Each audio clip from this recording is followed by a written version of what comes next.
Hello and welcome to the board member orientation on WRS funding and benefits. My name is Catherine Fields. I'm a trust fund specialist here at the Department of Employee Trust Funds. One quick note before we get started here. The PowerPoint slides that will be presented here are available if you would like to print and keep them for future reference. So let's begin with the basic formula that encompasses Wisconsin retirement system funding. For defined benefit plans like the WRS, the formula is B equals C plus I minus E, or benefits equals contributions plus investment earnings less expenses.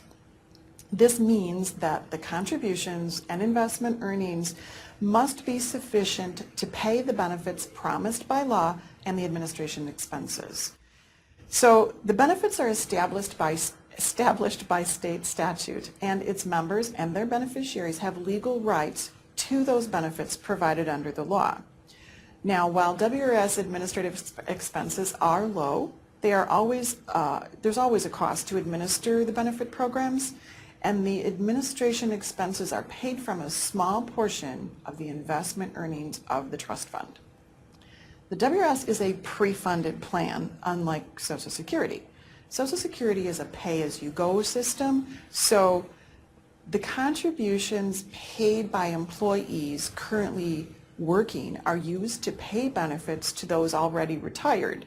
But since the WRS is a pre-funded plan, current contributions pay future benefits, those contributions paid while members are still working plus the investment earnings on those contributions must be sufficient to pay the benefits when they retire.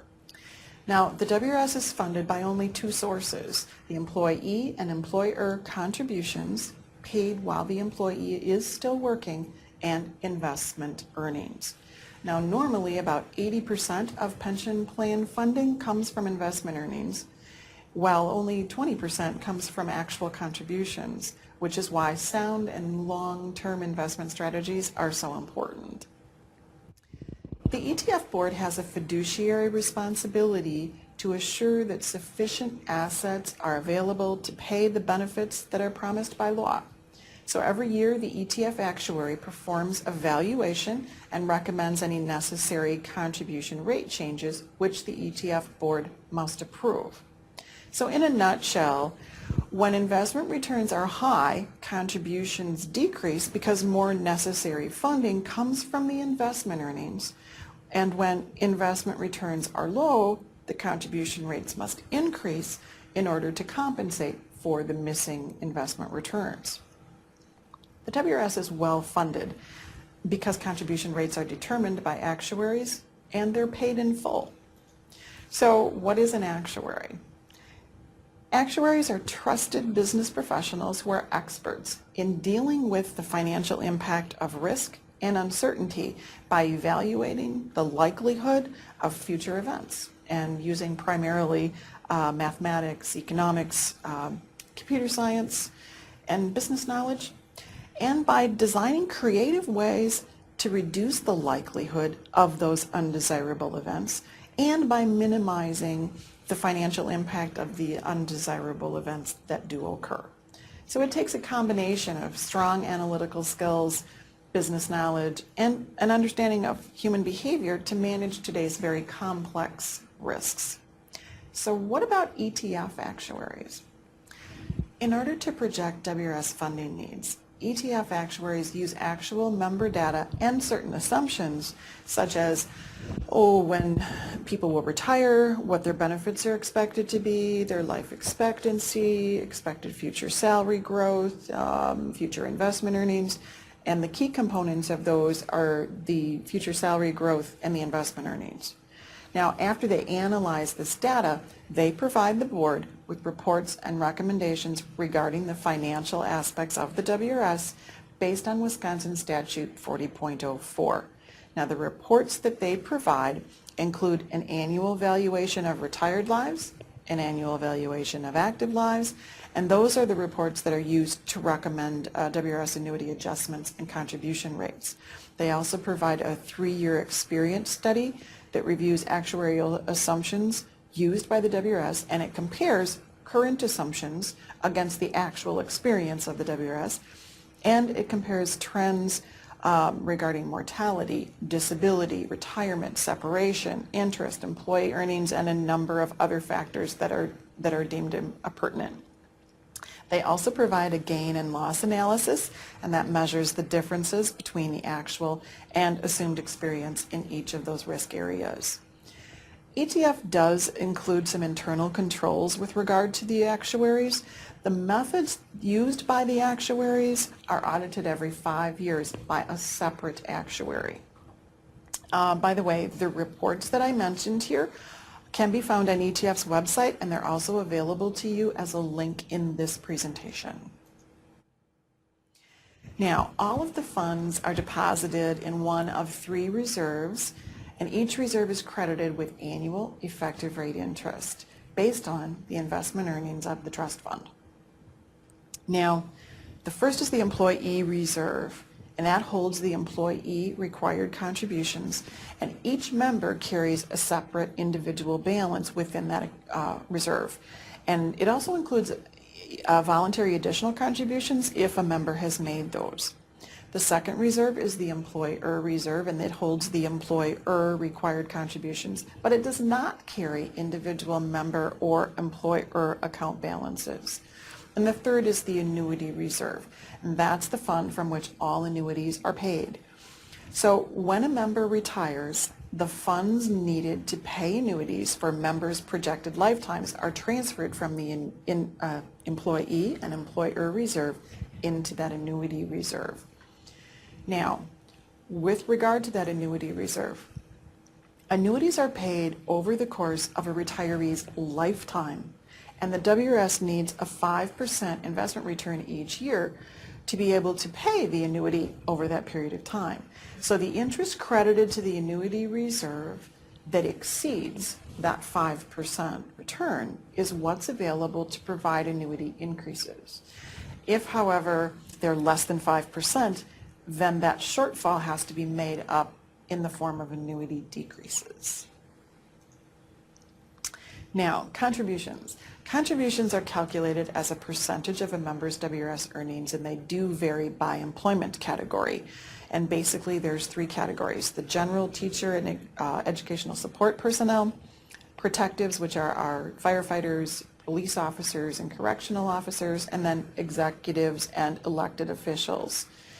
The contribution rates can be adjusted annually, and by law, any increases or decreases in those adjustments must be split equally between the employee and the employer rates. There are 3 types of WRS contributions: employee required, employer required, and unfunded liability. So let's take a look at each of those. The first is the employee required contribution. Now, Wisconsin Act 10, which was effective in July of 2011, requires members to make this pre-tax contribution, and it also specifically prohibits employers from making that contribution for its employees. And there are very few exceptions to that have to do with collective bargaining agreements and certain public safety employees. Now again, these contribution rates are by law calculated as a percentage of salary earnings, and they vary by employment category. And remember that these contributions are credited to the employee reserve fund, and that carries a separate balance for each individual member, and the rates can change each year based on the recommendation of ETF's consulting actuary. Now let's look at the employer required contributions.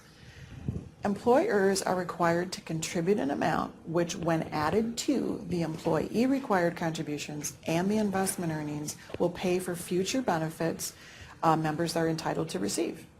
So these contributions are credited to the employer reserve fund and are also actuarially determined each year, which again means the contribution rate by statute can be changed by the actuaries based on investment performance and the funding needed at the time.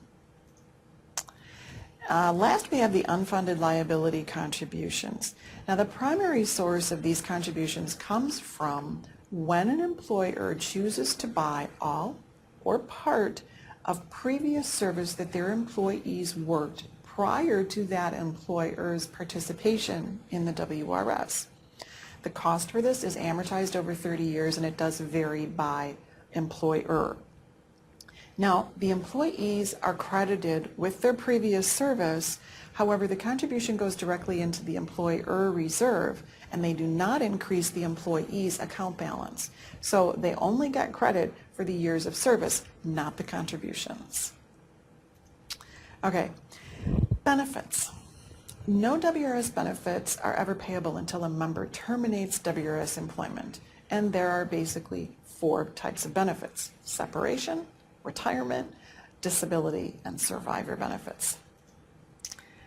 To be eligible for separation benefits, a member must terminate their employment and apply for the benefit before their minimum retirement age of 55 or 50 if they're in that protective employment category.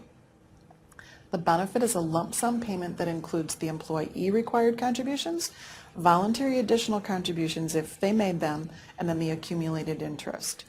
So by taking a separation benefit, the member forfeits the employer share of the contribution and the interest accrued on those contributions. Now, since a member forfeits about half of their account value, we try to discourage taking a separation benefit, because if they wait until their minimum retirement age, then they would be eligible for a regular retirement benefit, and it would be based on their full account value. And if they take a separation benefit and return to WRS employment, they can buy the service that they forfeited. The cost, however, is often significantly higher than the benefit that they receive, because it's based on the earnings at the time they purchased the service that they forfeited. And then we have retirement benefits. Now, retirement benefits are normally paid as a lifetime monthly annuity, unless the member's account is too small to provide an annuity that meets a statutory threshold. So if the account is too small, a lump sum benefit is payable, but it is still based on both the employee and employer required contributions, unlike that separation benefit. The benefits are always calculated on 2 completely separate methods, and by law, we pay the higher of the 2. The formula benefit is based on the final average monthly earnings times formula multipliers based on their employment category, times their years of creditable service, and times any applicable actuarial reduction for early retirement. And then it may also include a variable adjustment if the member participates in the optional variable fund. Then we have the money purchase calculation. That's a whole other animal. It is based on the balance in a member's account, including a matching amount from the employer reserve. And then they multiply that times a factor based on the member's age. So one way to think about the money purchase benefit is based on the member's age and life expectancy. How much of a monthly annuity payable for life will that account balance by? Now, if a member becomes permanently and totally disabled, they may be eligible for a disability benefit if they meet the eligibility requirements. Now, members that are continuously employed under the WRS since October of 1992 can choose between a disability retirement benefit or the long-term disability insurance benefit, or LTDI. If a member began employment after that 1992 date, then they're only eligible for the LTDI program. Now, to qualify, they must terminate employment due to a mental or physical impairment that's expected to be permanent or to be of a long, continued, and an indefinite period of time. The 4th type of benefit is the survivor, or rather death benefits. Now, any benefits a beneficiary or beneficiaries are eligible for are going to be based on the member's status as of the date of death. If a member is active, meaning they're currently working under the retirement system as of their date of death, then the benefit includes the employee and employer contributions, additional contributions if they made them, and the accumulated interest. And these active death benefits are funded by the employee and employer reserve. If they are inactive on their date of death, in other words, they've terminated employment but are not yet or have not yet applied for a retirement benefit, then the employee contributions and the interest are payable, but the employer contributions and the interest on that cannot be included in the benefit.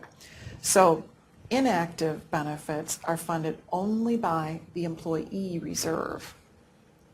Now when it comes to the annuitants, once a member retires and has begun receiving a monthly annuity, whether a benefit is payable and the amount of that benefit is going to be based on the annuity payment option that was selected at the time they retired. It's important to note that when a member retires, all annuity options are payable for that annuitant's lifetime. And the difference between those options relate only to the type of death benefit provided. Now, to summarize, let's take a quick look at an overall picture of WRS funding and benefits.